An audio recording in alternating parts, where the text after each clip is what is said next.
Video like जरूर कर लीजिए और ऐसे वीडियो लगातार फ्री में पाने के लिए चैनल को तुरंत सब्सक्राइब कर लीजिए और बेल आइकन को जरूर टैप कर लीजिए ताकि आगे भी सारे वीडियो आपको मिलते रहे। यूट्यूब में फॉलो करते हैं तो प्लीज ये वाला फ्री टेलीग्राम चैनल जरूर ज्वाइन कर लीजिएगा। सारे नोटिफिकेशन सारे अपडेट यहीं पे आते हैं, ध्यान रखिए। नमस्कार दोस्तों, आप सभी का स्वागत है स्टडी फॉर एग्जाम्स में। दोस्तों, हम लोग इतिहास की सीरीज को आगे बढ़ाते हुए आज हम लोग टॉप 20 क्वेश्चन को और देखेंगे। तो पहला प्रश्न है, सुप्रसिद्ध काव्य मेघदूत इनमें से किसकी कृति है? सतनार, प्रेमचंद, कालिदास या इलंगो? तो मेघदूत की जो रचना है वह कालिदास जी ने की है। इसका जो ऑप्शन सी है वो आपका सही आंसर है। इसके अलावा कई और जो ग्रंथ हैं कालिदास जी के, वह परीक्षा में पूछता रहता है। इसमें आपका अभिज्ञान शाकुंतलम है, विक्रमोर्वशीयम है, मालविकाग्निमित्रम है। ये सभी जो है बार बार प्रश्न पूछता रहता है। इसके अलावा मेघदूत है, ऋतुसंहारम है, ये सभी बार बार पूछता है। सी आंसर इसका सही है। प्रशस्ति में किस राजवंश के शासकों ने अपनी उपलब्धियां लिखी है? राजपूत, गुप्त, मुगल या खिलजी? तो प्रशस्ति में जो है गुप्त वंश के शासकों ने अपनी उपलब्धियां जो है लिखी हैं। बी आंसर इसका सही आंसर है। गुप्त साम्राज्य के निम्नलिखित राजाओं में कौन एक अच्छा वीणा वादक भी था? चंद्रगुप्त, विक्रमादित्य, समुद्रगुप्त, कुमारगुप्त या चंद्रगुप्त प्रथम? तो इसका जो सही आंसर है वो ऑप्शन बी समुद्रगुप्त जो है यह एक अच्छा वीणा वादक था। और यह जो है चंद्रगुप्त प्रथम का उत्तराधिकारी समुद्रगुप्त था। और यह जो है गुप्त वंश का महानतम शासक भी था और एक अच्छा वीणा वादक भी था। और यह जो है भगवान विष्णु का उपासक था। भगवान विष्णु का उपासक था और इसके जो सिक्कों पर जो है वीणा वादन करते हुए दिखाया गया है। और ये इससे पता चलता है कि यह एक कुशल जो है वीणा वादक था। बी आंसर इसका सही है। किस युग को प्राचीन भारत का स्वर्ण युग कहा जाता है? ऑप्शन आप लोग पढ़ लीजिए। भारत का जो स्वर्ण युग कहा जाता है वह है गुप्त साम्राज्य, चौथी शताब्दी। इसका जो आंसर सी है वो आपका ऑप्शन सी है, ये आपका सही आंसर है। गुप्त साम्राज्य को जो है प्राचीन भारत का स्वर्ण युग कहा जाता है। सी आंसर इसका सही है। नालंदा विश्वविद्यालय को विश्व के महान प्राचीन विश्वविद्यालयों में से एक तथा महत्वपूर्ण बौद्ध शैक्षणिक उत्कृष्टता केंद्र माना जाता है। इसकी स्थापना किस भारतीय शासक ने की है? हर्षवर्धन, चंद्रगुप्त मौर्य, कुमारगुप्त या अशोक? तो इसका जो सही आंसर है वो आंसर सी कुमारगुप्त ने जो है कुमारगुप्त प्रथम ने नालंदा विश्वविद्यालय की जो है स्थापना की थी। और यह एक बौद्ध शैक्षणिक उत्कृष्टता केंद्र भी माना जाता है। इसका जो आंसर सी है वह सही आंसर है। और बाद में जो है वर्ष 1191 में जो है तुर्क सेनापति बख्तियार खिलजी ने जो नालंदा विश्वविद्यालय को नष्ट भी कर दिया था। यह भी कई बार परीक्षा में पूछा गया है। बख्तियार खिलजी ने इसे नष्ट किया था। सी आंसर इसका सही है। चंद्रगुप्त प्रथम के बाद गुप्त साम्राज्य की बागडोर किसने संभाली है? ब्रह्मगुप्त, समुद्रगुप्त, शूद्रक या श्रीगुप्त? श्रीगुप्त तो गुप्त वंश का संस्थापक था। और चंद्रगुप्त प्रथम के बाद जो नया राजा बनता है वह इनका ही पुत्र समुद्रगुप्त बनता है। यहाँ पर आप देख पा सकते हैं श्रीगुप्त जो है यह गुप्त साम्राज्य का संस्थापक था। और इसके बाद घटोत्कच, फिर चंद्रगुप्त प्रथम, फिर इसके बाद समुद्रगुप्त, फिर रामगुप्त, फिर चंद्रगुप्त द्वितीय, विक्रमादित्य, फिर कुमारगुप्त, स्कंदगुप्त, भानुगुप्त। यह जो है सीक्वेंस है। अगर सीक्वेंस सजाने को प्रश्न पूछता है तो आप इस प्रकार से प्रश्न का उत्तर दे सकते हैं। तो समुद्रगुप्त जो इसका सही आंसर हो जाएगा। चंद्रगुप्त प्रथम के बाद गुप्त साम्राज्य की जो बागडोर है वह समुद्रगुप्त ने संभाली थी। श्रीगुप्त जो है यह गुप्त वंश का संस्थापक था। यह आपका संस्थापक था। इसका जो ऑप्शन बी है वो आपका सही आंसर है। गुप्त साम्राज्य के वास्तविक संस्थापक कौन थे? यहाँ पर देखिए वास्तविक संस्थापक पूछा जा रहा है, उसका उत्तर आपको देना है। चंद्रगुप्त द्वितीय, समुद्रगुप्त, चंद्रगुप्त प्रथम या घटोत्कच? गुप्त साम्राज्य का जो वास्तविक संस्थापक कहा जाता है वह चंद्रगुप्त प्रथम को माना जाता है। इसका जो आंसर सी है वो आपका सही आंसर है। चंद्रगुप्त प्रथम जो है यह है वास्तविक संस्थापक माना जाता है गुप्त साम्राज्य का। अगर गुप्त साम्राज्य का संस्थापक पूछता है तब आप श्रीगुप्त लगाइएगा। अगर वास्तविक संस्थापक पूछता है तो चंद्रगुप्त प्रथम को आप आंसर सही मानेंगे। सी आंसर इसका सही आंसर है। गुप्त काल के दौरान चीन के किस यात्री ने भारत का भ्रमण किया था? वेंगसांग, फाहियान, आइचिंग या ली किस्यू। गुप्त काल के दौरान चीनी यात्री जो भारत आया था वह फाहियान आया था। इसका जो आंसर ऑप्शन बी है, यह आपका सही आंसर है। फाहियान जो है यह यह जो है चंद्रगुप्त द्वितीय के शासनकाल में भारत आया था। चंद्रगुप्त द्वितीय के शासनकाल में भारत आया था। हुएंगसांग जो है हर्षवर्धन के शासनकाल में आया था। बी आंसर इसका सही है। चोल शिलालेख से उल्लिखित गुरुकुल के अनुरक्षण हेतु प्रदान की गई भूमि को क्या कहा जाता था? ब्रह्मदेव, वेलन वगाई, पलिचनम या सालाभोग। तो चोल शिलालेख से जो उल्लिखित गुरुकुल के आरक्षण हेतु जो प्रदान की गई भूमि थी उसे कहा जाता सालाभोग कहा जाता था। इसका जो ऑप्शन डी है वो आपका सही आंसर है। होयसल साम्राज्य की राजधानी क्या थी? देवगिरी, सुद्वार समुद्र, मैसूर या कल्याणी। होयसल की जो राजधानी थी वह द्वार समुद्र थी। इसका जो आंसर ऑप्शन बी है ये आपका सही आंसर है।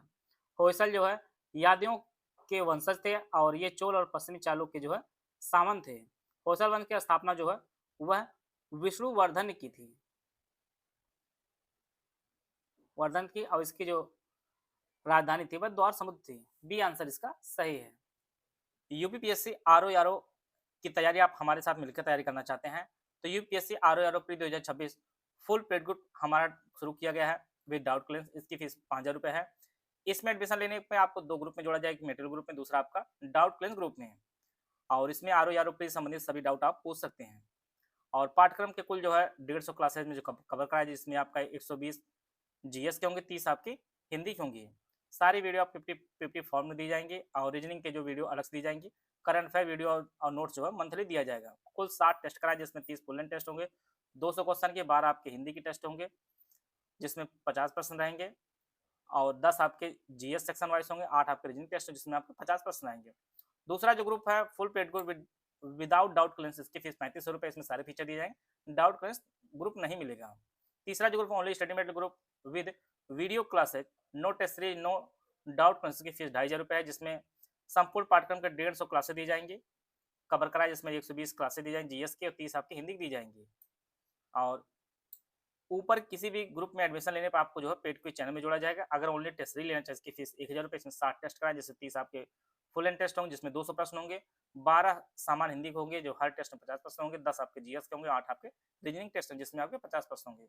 ओनली पेड क्विज से जुड़ना चाहते हैं इसकी फीस 1000 रुपये। इसमें जो है जीएस और हिंदी की मोस्ट सिलेक्टेड जो है 8 से 9000 संभावित प्रश्न कराए जाएंगे। इनमें से कोई भी बैच ज्वाइन करना चाहते हैं तो ये हमारे 3 दिए गए नंबर है 8564880530, 7223864455 और 9696066089 पर कॉल या व्हाट्सएप करके जो है इस बैच संबंधित जो भी जानकारी लेना चाहते हैं आप जानकारी ले सकते हैं और हमारे इस बैच से जुड़कर जो है आप अपनी तैयारी को बेहतर कर सकते हैं।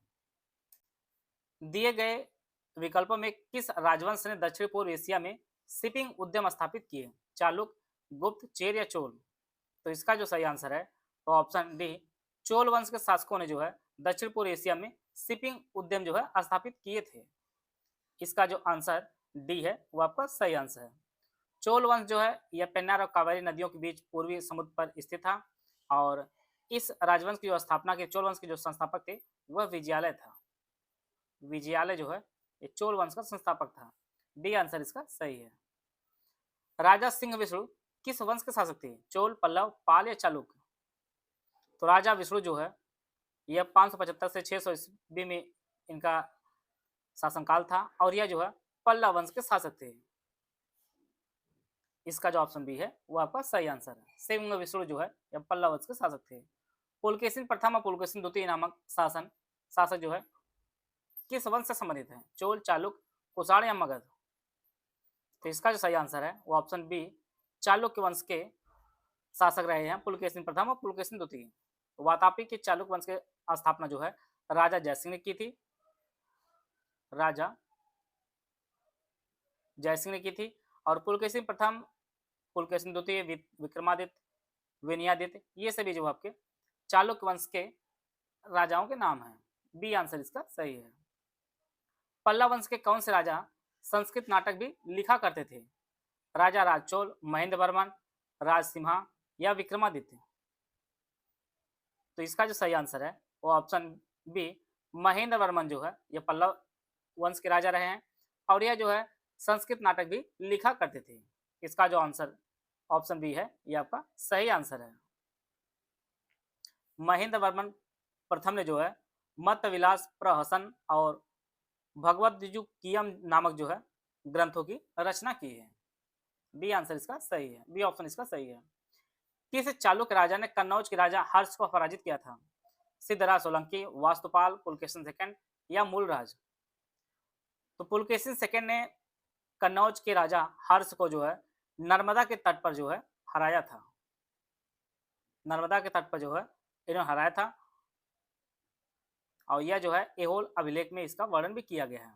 इसका जो आंसर बी है वो आपका सही आंसर है।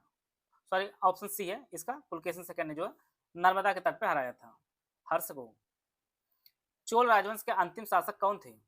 राजा राज चोल सेकंड, राजेंद्र चोल थर्ड, विजयालय चोल या मूलराज? तो चोल वंश के संस्थापक जो है विजयालय थे और चोल राजवंश के जो अंतिम शासक था वह राजेंद्र चोल थर्ड था। इसका जो ऑप्शन बी है वो आपका सही आंसर है। आते हैं अगला प्रश्न लोग। कौन से चोल राजा ने मालदीव के द्वीपों पर दरियाई विजय पाई थी? करिकाला, राजराज, महेंद्र या विक्रम? तो इसका जो सही आंसर है वो ऑप्शन बी राजा राज ने मालदीव के द्वीपों पर जो है दरियाई विजय प्राप्त की थी। इसका जो ऑप्शन बी है वो आपका सही आंसर है। इसकी अन्य विजय जैसे केरल, पांड्य, सिंघल, पश्चिमी गंग ये सभी जो है विजय प्राप्त की थी। इसका जो ऑप्शन बी है वो आपका सही आंसर है। प्रारंभिक चेरवंशी राजाओं ने किन राज्यों पर शासन किया था?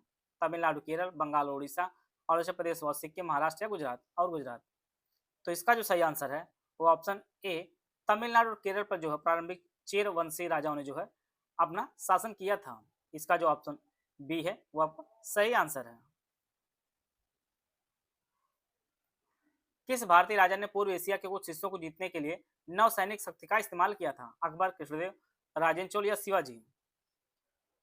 दक्षिण पूर्व एशिया के कुछ हिस्सों को जीतने के लिए नौसैनिक शक्ति का जो इस्तेमाल किया था वह चोल शासक राजेंद्र चोल ने किया था। इसका जो आंसर ऑप्शन सी है यह आपका सही आंसर है। और यह जो है नौसैनिक पर अधिक ध्यान दिए थे और इसने जो है गंगाई कोंड की उपाधि भी धारण की थी। यह कई बार परीक्षा पूछा था। गंगाई कोंड की जो उपाधि किसने धारण की थी? तो राजेंद्र चोल ने की थी। ये आंसर सी आंसर इसका सही है। 9वीं शताब्दी में स्थापित प्रसिद्ध विक्रमशिला विश्वविद्यालय का स्थापना किसने कराई थी? सामंत सेन, बल्लाल सेन, धर्मपाल या गोपाल? तो 9वीं शताब्दी में विक्रमशिला विश्वविद्यालय जो स्थापना है वह धर्मपाल ने कराई थी और यह जो है पाल वंश के शासक हैं। पाल वंश के शासक धर्मपाल ने कराई थी। इसका जो आंसर ऑप्शन सी है ये आपका सही आंसर है। तो आज आप लोग बताइए कि टोटल 20 प्रश्न में से आप कितने सही हुए, आप लोग कमेंट बॉक्स में जरूर बताइएगा। मिलते हैं नेक्स्ट वीडियो, तब तक जय हिंद, जय भारत।